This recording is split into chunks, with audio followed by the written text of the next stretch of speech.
Gong Yoo and Song Ye Kyo is in talks for new drama.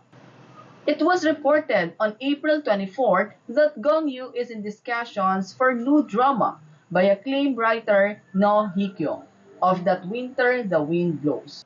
It was previously reported that Song Ye Kyo is also in talks to star on the same project.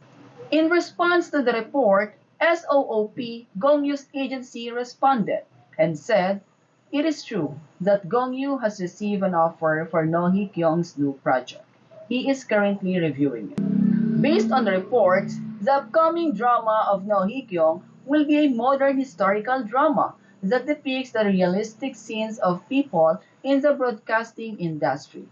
No Hee Kyung's previous works include It's Okay That's Love, Dear My Friends, Our Blues, and more. She also penned the previous dramas of Song Hye Kyo, which include